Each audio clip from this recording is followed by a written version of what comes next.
Welcome back to my channel. जय श्री कृष्णा।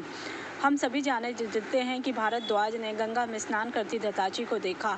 आसक्त होने के कारण उनका वीर खलन हो गया। उसे उन्होंने दौड़ यज्ञ कलश में रख दिया। उसके उत्पन्न वो एक बालक हुआ जिसका नाम उन्होंने द्रोणाचार्य रखे।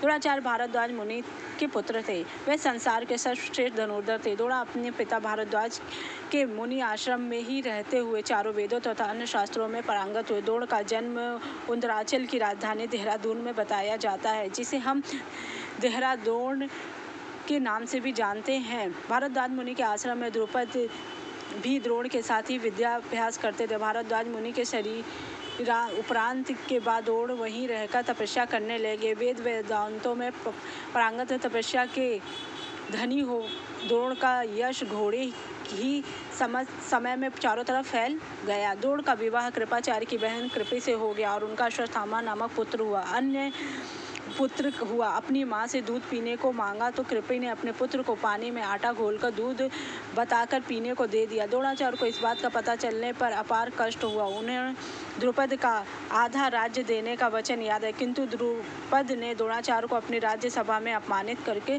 बाहर निकाल दिया। द्रोणाचार्य कौरव और पांडवों के गुरु बने और पांडवों ने द्रोणाचार्य के आश्रम में ही शस्त्र विद्याओं में पारंगत है। द्रोणाचार्य के प्रिय शिष्य वे अर्जुन को विश्व का सर्वश्रेष्ठ बनाना। द्रोणाचार्य के प्रिय शिष्य अर्जुन ने अपने गुरु द्रोणाचार्य के अपमान का बदला लेने के लिए उन्होंने द्रुपद को बंदी बनाकर पांडवों ने उनको विद्या गुरु दक्षिणा में उपहार रूप दे दिया।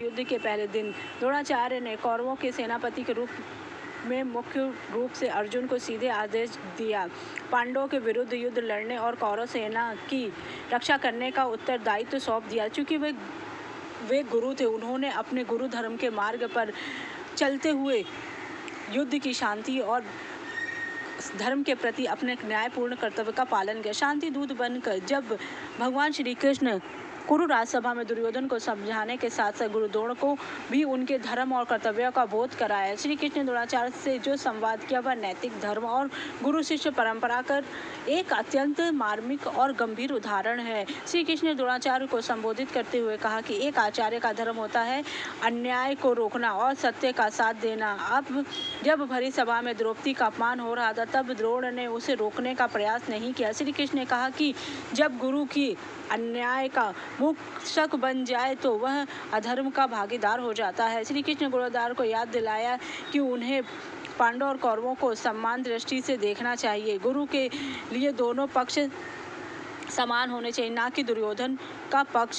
श्री कृष्ण ने भीष्म और द्रोण से कहा कि आप जैसे विद्वान और धर्मपरायण लोग अगर दुर्योधन के अहंकार के सामने झुकेंगे तो कुल का विनाश निश्चित है। श्री कृष्ण ने द्रोणाचार्य को सचेत किया कि यह युद्ध केवल पांडवों और कौरवों का नहीं बल्कि संपूर्ण क्षत्रिय जाति के विनाश का कारण बनेगा। उन्होंने कहा कि गुरु का दायित्व है कि वह अपने शिष्य को विनाश से बचाए। श्री कृष्ण ने कहा कि द्रोणाचार्य के पास जो शस्त्र का ज्ञान है उसका उपयोग धर्म की स्थापना के लिए होना चाहिए, ना कि अधर्म को बढ़ावा देने के लिए। द्रोणाचार्य अपनी विवशता जानते थे। वे जानते थे कि दुर्योधन के अत्याचार गलत है, लेकिन वे नमक के कर्ज हस्तिनापुर के प्रति निष्ठा से बंधे हुए तो उन्होंने स्वीकार किया दुर्योधन के कारण ही वंश का नाश होगा निश्चित है और उन्हें अब मृत्यु का भय नहीं है, क्योंकि वह अपने सैनिक के रूप में मर चुके हैं, क्योंकि नैतिकता उनके लिए कोई मायने नहीं। श्री कृष्ण का उद्देश्य द्रोणाचार्य को उनकी आत्मा की आवाज़ सुनने और दुर्योधन को रोकने के लिए प्रेरित करना था, लेकिन द्रोणाचार्य अपनी प्रतिज्ञा और विवशता के कारण कुछ ना कर जिससे युद्ध अनिवार्य हो गया। द्रोणाचार्य ने स्पष्ट किया जब समझौता संभव नहीं है, गुरु होने के नाते वे कौरवों की ओर से लड़ेंगे। उन्होंने आग्रह किया कि यह युद्ध कौरवों के विनाश का कारण होगा। द्रोणाचार्य ने ही कौरवों की सेना से व्यूह रचना की थी। हालांकि यह बाद के दिनों में ये अधिक प्रमुख। द्रोण ने पहले ही दिन से युधिष्ठिर को बंदी बनाने के लिए अर्जुन को व्यस्त रखने की रणनीति बनाई। अर्जुन ने अपने गुरु द्रोण के प्रति सम्मान प्रकट किया, लेकिन धर्म युद्ध के नियमों के अनुसार उसका सम्मान नहीं करना चाहिए था। अब गुरु के होने के नाते जब अश्वत्थामा लास्ट में भीम कहते हैं कि अश्वत्थामा मारा गया, तब वह जाते हैं धर्मराज युधिष्ठिर। धर्मराज कहते हैं कि अश्वत्थामा मारा गया नरो वा कुंजरो। मुझे नहीं पता कि हाथी मारा गया या मनुष्य। इस प्रकार धृष्टद्युम्न गुरु द्रोण का वध कर दिया। जय श्री कृष्ण।